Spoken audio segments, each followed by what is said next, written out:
Yo, what's going on, everyone? It's your boy DLloyd. So Chris Haynes put out a very, very good article on Yahoo Sports. If I can remember, I'll try to go ahead and put the article in the description below. But basically, he had an sit-down interview with Anthony Davis. And Anthony Davis revealed some things and talked about some key points here that I want to discuss with you today. The main one, though, was that LeBron James sat down with AD, and he also told the coaching staff as well as the rest of the organization that he doesn't want to be the focal point, but he wants Anthony Davis to be the focal point of the offense this upcoming season. And I can tell you right now, I think this is a great decision by LeBron James and by the Lakers if they decide to follow through and actually make Anthony Davis the focal point. Now, currently, we know Anthony Davis, he wants to play that power forward position. He says he's not 100% against playing center, but he had a good explanation as to why he prefers to play the 4 instead of playing the 5. And basically he said this, quote, he said, "Playing center could wear on your body, so I think having JaVale McGee and having DeMarcus Cousins before he got hurt and now having Dwight Howard takes pressure off me and allows me to play and withstand an 82-game season going into the playoffs. But obviously, if we had to and we're playing a big lineup where I'm at the 5, then I'm willing to do it. I'm willing to do whatever it takes to win." So basically, his reasoning is he just doesn't want to go up and body those big guys day in and day out. He'd rather do it in small spurts, and then if you need to, he could go to the 5. But throughout the entire season, playing the 4 can help preserve his body. I'm going to go ahead a step further and say also playing the 4 creates more of a mismatch because not as many power forwards are going to have the entire skill set going against an Anthony Davis. Yes, I know having AD is probably your best lineup in a short burst, right?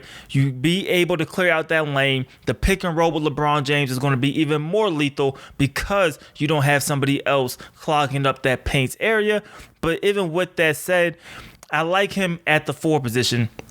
Even with this Lakers lineup starting off games, you do have JaVale McGee, you do have Dwight Howard, and I think they were very, very important for Anthony Davis because it's really going to just, like I said, create that mismatch. You have a bigger team defensively that could cause some issues. You should be able to dominate the boards, especially with Dwight and Anthony Davis down there. They should be grabbing just about every single rebound. But for the Lakers, having him, Anthony Davis, I'm talking about, as the primary scorer, I think that is definitely a very, very solid thing. Now, Anthony Davis has never played with a playmaker like LeBron James before. LeBron James not needing to be everything to a team, right? So he can focus on being a playmaker. He can even take a few possessions off, and then if he needs to score, he can do that. I think that will save him a little bit more for the defensive side of the end as well, and that will also help preserve LeBron James because we know LeBron in December will be turning 35 years old. So I think it makes perfect sense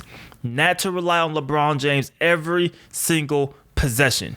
You have a guy like Danny Green that's going to make the job a whole lot easier for everybody because he can spread out the floor, and he's basically going to require a defender, to at least be paying attention to him at all times. He can't just straight up collapse the paint and try to get one of these guys. Kyle Kuzma can help you as well. Rajon Rondo, he's not really that going to spread out the floor, but Rajon Rondo could also be an alternative playmaker and ball handler when LeBron James isn't doing it. So I think for the Lakers, you have to play this thing smart because talent-wise, you have the talent. What could derail this season is injuries. You have to make sure that you're doing things in small doses, but your guys are healthy. That is the most important thing. But for the offense of the Lakers, like I said, Anthony Davis has never played with a guy like LeBron James, and vice versa. LeBron hasn't played with somebody as versatile as Anthony Davis. The pick and pop, you've seen LeBron do it before with Kevin Love, and it works very, very good, even with Chris Bosh. But Anthony Davis is a whole nother dimension because he could roll, he could pop. And Anthony Davis has never really been a traditional pick and roll player, right? You see him doing it a few times a game, maybe at most, with Jrue Holiday, but he hasn't traditionally done it a lot. I think you will see that happening more. I think you'll see LeBron James setting screens for Anthony Davis as well because Anthony Davis has the skill set that he could be that ball handler on the pick and roll as well and make plays. The Lakers have a ton a ton of options this season. They have a ton of great coaches on the coaching staff, and their job is to really sit down and figure out what is the best game plan moving forward, what plays and what sets are they going to implement with this team. It's going to be very, very interesting. Of course, training camp for them starts October 1st. LeBron James is going to be having a mini training camp with the players September 23rd in Las Vegas. For the Lakers, man, talent-wise, they have it. It makes perfect sense for Anthony Davis to be the focal point, allow LeBron James to rest a little bit, and then really hone in on the defensive side of the ball, as well as when it is his time to score, he could do that as well. And speaking of defense, there's something else Anthony Davis really talked about, how he really wants to win Defensive Player of the Year. The last full season, Anthony Davis, he came in third in the voting for Defensive Player of the Year. We've seen how good he was going back to his time at the University of Kentucky, how great he is on the defense side of the ball. I think him holding LeBron James accountable will help step LeBron James' game up, because we know how good of a defender LeBron James can be.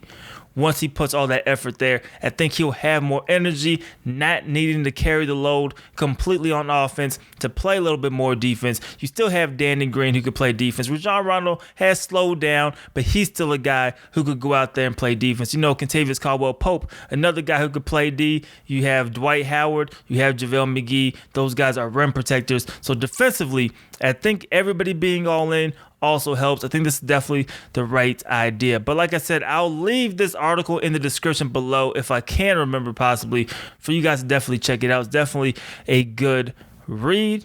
But I'm all for it, man. I'm all for Anthony Davis being the number one option on this Los Angeles Lakers offense. I think that is the best, and probably, you know, the game plan that will sustain people's bodies, right, in terms of health. And it's probably just the best game plan having going forward, with LeBron James going to be 35, Anthony Davis a fresh 26 years old. But you guys let me know how you guys feel about this in the comment section below. Is this a good idea for the Los Angeles Lakers?